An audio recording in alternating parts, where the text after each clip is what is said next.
I never imagined you would grow up to be so splendid. You truly are my child. I am proud of you." When I was 12, my mother, along with my 6th sister, suddenly disappeared. For a long time there was no contact, and I didn't know where they were, but one day, when I had grown up, my mother suddenly appeared at my workplace. It seems that she had accidentally heard somewhere that I graduated top of my class from a medical school. She showed up in front of me again, trying to conveniently use me for her own purposes. What did she want after all this time? It was far too selfish. After she left me alone when I was still only 12, I only felt disgust towards her when she approached me as soon as I was successful, and it even felt creepy. The reason I wanted to become a doctor was to help my suffering sister and others like her. It was not for my mother. "What do you want now? I am no longer your daughter. Please go home." When I calmly rejected her, my mother showed a momentary look of confusion. Despite my strong desire to cut ties with my mother, I couldn't help but worry about my sister, and I started to think if I could at least give her a medical examination. When I looked at my sister, she didn't say anything, but I could clearly see that she was asking for help with her eyes. In that moment, I impulsively pushed my sister's wheelchair and rushed into the examination room nearby. "Wah, Rebecca. I missed you."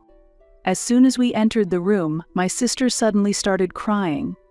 With those tears, she recounted the events of the past 14 years, and I was lost for words.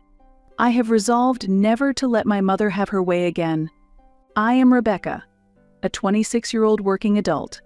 Although my days are busy, I am now living my life feeling happy. However, my current peaceful life feels like a miracle, and my childhood was far from happy, filled with ongoing difficulties. My life changed drastically when I was 10. Our family's pillar, my father, suddenly passed away due to an illness. When my father was alive, we were a close-knit and ordinary family. My parents were very kind, and my sister was adorable, so I lived a happy life. However, such peaceful days crumbled in an instant when my father died. The first to change was my mother. Originally mentally fragile and prone to emotional swings, she became even more unstable after losing my father, and she started to grow increasingly irritable in everyday life. She began to yell more at my sister and me. We were still young and were simply shocked and confused by our mother's transformation. We couldn't understand why she had changed so much and could only surrender to the situation. When my father was alive, he would notice any changes in my mother right away and would calm her down, so we didn't take it too seriously. My mother had always been dependent on my father, so when he reprimanded her, she quickly calmed down and clung to him almost affectionately. However, with my father's death, she sank into deep sorrow and became so unstable that she would stay locked in her room all day, unable to do anything for a while. As a result, she became unable to go to work and quit her part-time job, spending all day at home. Thankfully, there was enough from my father's estate and life insurance, and moreover, my mother's parents had been wealthy, so she inherited a substantial fortune. Thus, even though my mother didn't work, we did not struggle financially. Nevertheless, my mother's mental state continued to deteriorate. She became overly dependent on and favored my physically weak and frequently ill sister, Kelly, while becoming cold towards me. "I'm hungry, Mom." "Kelly is keeping me busy. What now?" "I'll give you money. Go buy whatever you want." Saying this, my mother handed me some money. However, the amount was only $2, which was enough for just one croissant. Thus, my mother stopped preparing meals for me, and I was unable to have a proper meal at home. Not only that, but using my sister's care as an excuse, she stopped showing up at my school events altogether. For me, my mother's indifference increasingly isolated my heart and made me bear more and more painful feelings. I need to be by Kelly's side, or terrible things will happen. I don't have time to attend your events. My mother refused not only to attend events like sports days and cultural festivals, but also personal interviews with homeroom teachers. Although the school requested interviews several times, my mother convincingly told the teachers that she had to take care of a sick family member. Looking back now, I think there were many problems with my mother's actions. However, even then, to a primary school student like me, my mother was my only parent and someone I could rely on. Because of this, I couldn't rebel against her words and actions and just had to obey. I also loved my sister dearly and was very worried about her poor health. From these feelings, I decided to turn a blind eye to the reality that I was sacrificing myself for my sister. No matter how harsh the words I received from my mother were, I forced myself to listen and tried to alleviate the pain in my heart. As a child, I might have believed that it was important to endure for the sake of my family. Perhaps it would have been better if I had relied more on someone else, but my maternal grandparents had already passed away, and my paternal grandmother was elderly and in a care facility, so I had no close relatives to turn to. That was the situation, so the idea of consulting someone never occurred to me. While my mother treated me coldly, my sister often asked me to play with her. I cherished my sister, and we were truly close. As she did my hair, my sister said, "I want to be a hairdresser once I'm cured." "Kelly, you're so skilled. I can't even braid my own hair." "Really? Then I'll do your hair every day." My sister usually looked pale, but when she played with my hair, her complexion improved, her eyes sparkled, and she looked like a healthy, normal girl to me. However, my mother's attitude towards me worsened even further. What used to be mere coldness had, at some point, turned into my mother verbally abusing me harshly. "Are you really my daughter?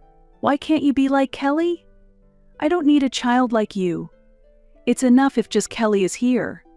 These words, implying that I had no value at all, were all that came from my mother's mouth.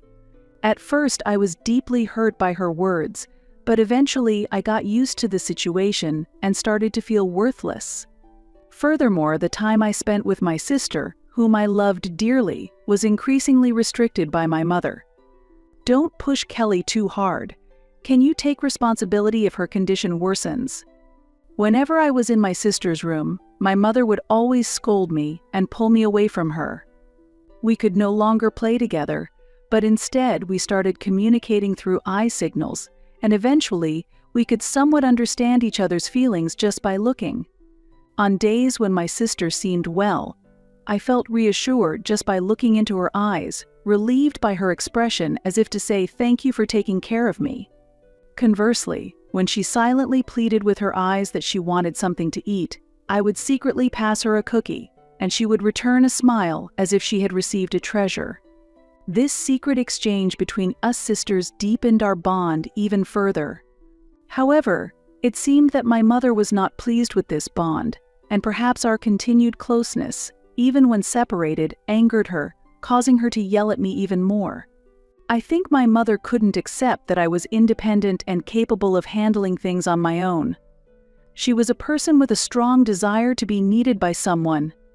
When my father was alive, she satisfied this need by depending on him, but after his death, she lost her object of dependency. As a result, I think she positioned my physically weak sister as a substitute for my father. My mother poured her affection onto my sister and relied on her to fulfill her own needs.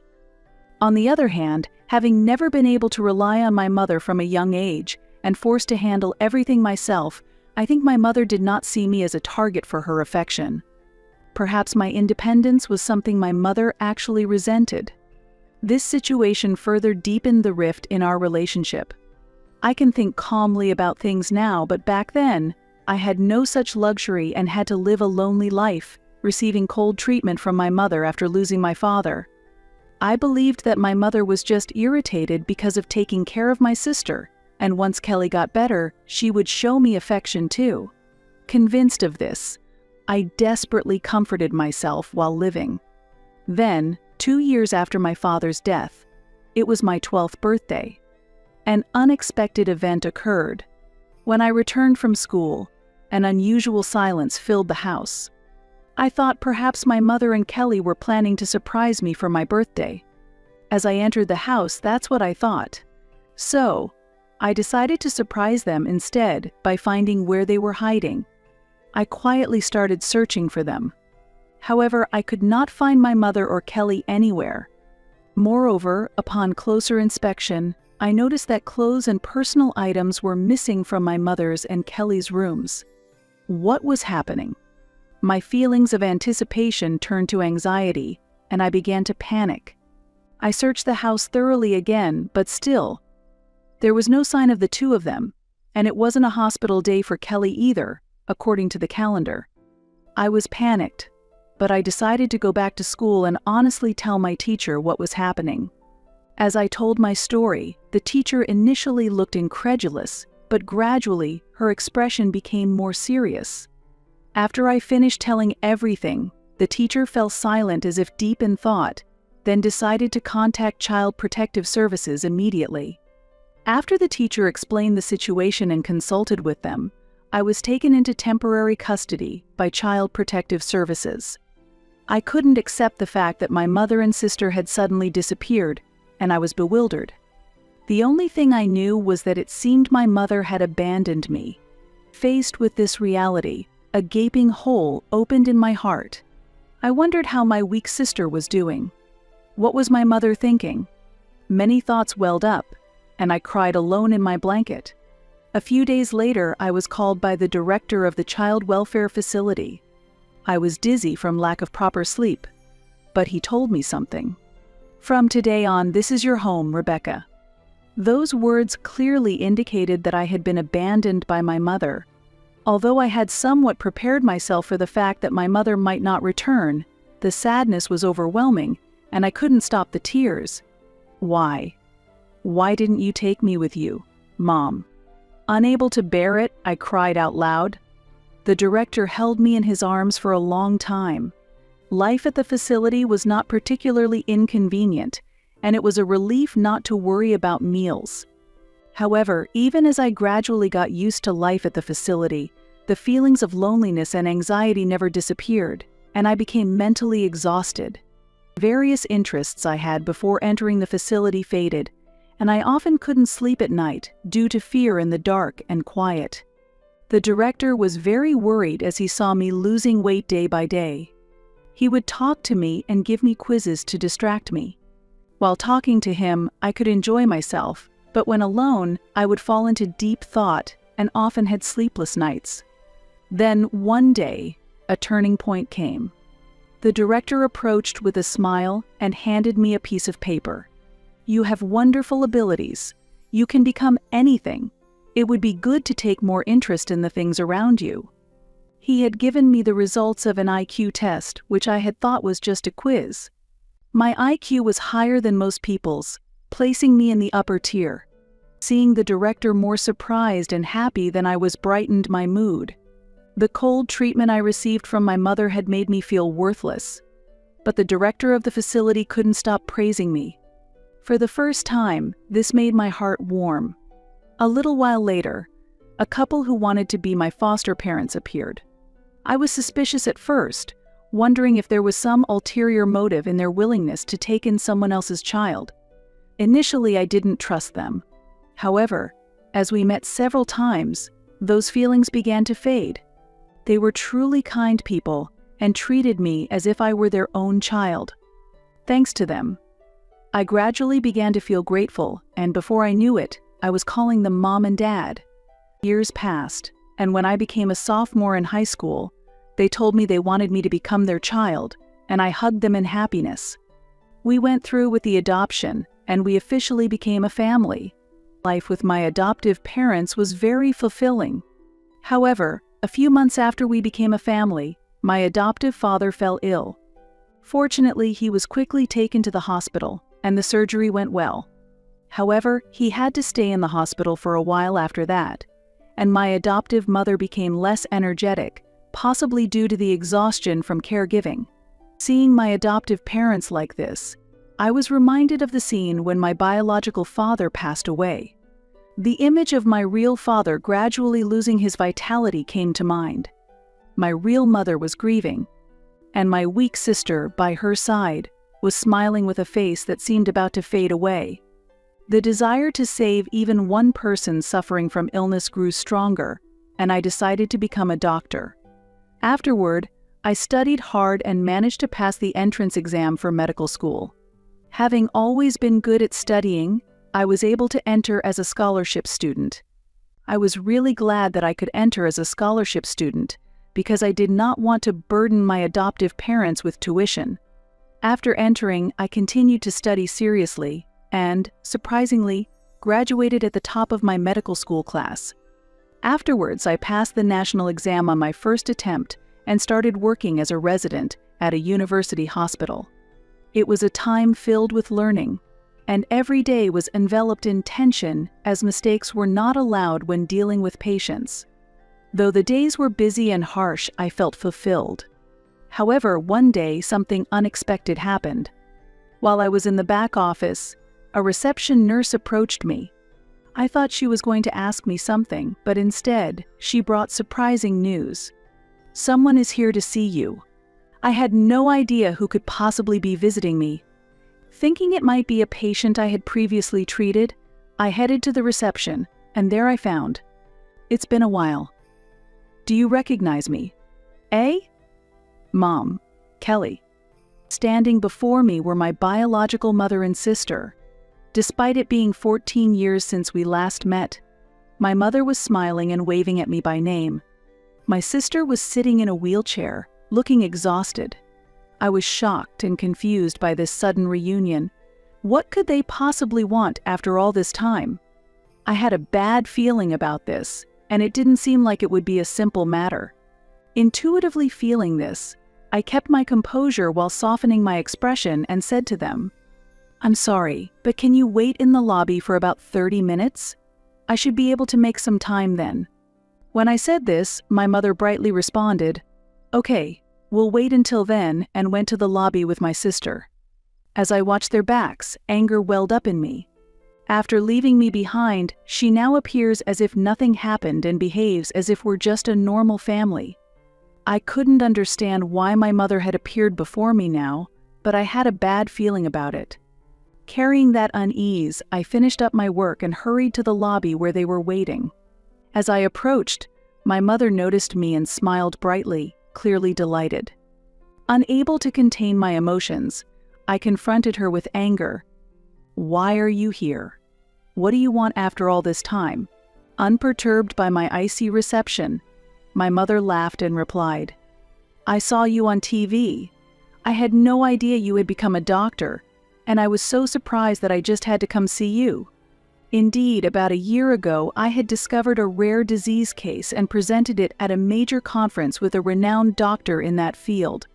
Since then, my research had progressed, and recently news had reported that my findings might lead to the development of a new treatment drug, which had gotten some attention. It appears that my mother saw a clip of me giving a speech at the conference on TV and decided to visit me because of it. "I can't believe how well you've grown. You truly are my child. I am so proud of you." While my mother showed a smile, my heart grew colder. I felt disgusted by her approaching me now that I had gained a little fame, after she had abandoned me. "Where have you been all this time since you left me?" Struggling to suppress my urge to shout, I asked her calmly. However, my mother didn't answer my question and started talking about something else. "I have a favor to ask of you." Despite my irritation with her attitude, I was curious about why she had come all this way. What kind of favor was she going to ask for? I braced myself, suspecting it might be a request for financial help. But the words that came from my mother's mouth were far beyond my expectations. "It's just a small thing. If you appear on TV or at conferences in the future, I just want you to introduce me as your mother." "What? Why?" Her request was so unexpected that I involuntarily distorted my face. According to her, she had seen me on TV and then searched for me on the internet to find out more about me. She also learned that I had graduated at the top of my class from university. She thought that if I was smart enough to graduate top of medical school, I would become famous eventually. If that happened, she expected to be recognized as the mother of a famous doctor, and that's why she came to see me, my mother said. I struggled to understand how she could think that way, but what really bothered me was the word mother. Was this person who had abandoned me now pretending to be a mother? She hadn't even made meals properly and had treated me coldly and harshly. Anger was bubbling up inside me, but I managed to suppress it and spoke to her in a calm tone. After you abandoned me, I was adopted by a wonderful couple.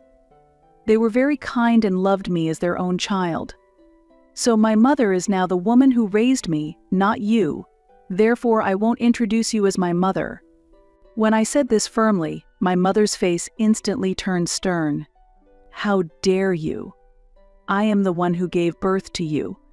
As long as you are my child, you should listen to me without question. My mother shouted, her expression changing from kind to filled with anger. Once I would have cowered at her yelling and complied with her demands, however unpleasant. But now, things were different. I was an adult and was raised with plenty of love from my adoptive parents. I no longer had any reason to fear my mother's intimidation. I had no intention of interacting with her ever again. With that strong resolve, I firmly told her, I am no longer your daughter. Please go home. When I calmly rejected her, my mother showed a moment of confusion. I hoped she would give up and leave, but what worried me inside was my sister. I wondered if she was all right. Then suddenly, my mother changed her tone and asked, Your sister is ill. We're running out of money and I have debts, so we're in trouble. Could you help us a little? Mentioning my sister made it hard for me to respond firmly. It seemed like her eyes were pleading for something. After some thought and advice from a colleague, I decided to provide conditional support. The term would be 1 year, with $1,000 each month, on the condition that she seriously repays her debts during this time. I always tended to be soft on my sister. My desire to help her was strong, so I offered my support. For a while it seemed my mother was keeping her promise and repaying the debts. However, one day by chance, I saw my mother shopping at a high-end brand store. Feeling suspicious, I hired a detective agency to investigate her. The results were shockingly worse than I imagined. Far from repaying her debts, my mother was wasting the money I sent on luxury goods and gambling. I immediately stopped the transfers. Furthermore, I decided to take legal action. Even though she was my mother, this could not be condoned. I felt it was outright criminal. As expected, when I stopped the transfers, my mother brought my sister to the hospital again, shouting and making a scene. I had no energy left to talk, and I forgot what was said, but I made it clear that I was ending the assistance. I thought I was helping because you said it was for my sister. If the money is being used for you, then I no longer have any intention of providing financial assistance. I can no longer trust anything you say. We are no longer family, so please do as you wish, that's all. Just like last time, I was terribly worried about my sister's condition. Before she went back with my mother, I wondered if I could at least provide a medical examination for her. Looking at my sister, she didn't say anything, but I could definitely see in her eyes that she was asking for help. When I saw my sister Kelly's eyes after such a long time, they seemed to be pleading for help, and I couldn't help but be concerned about her condition.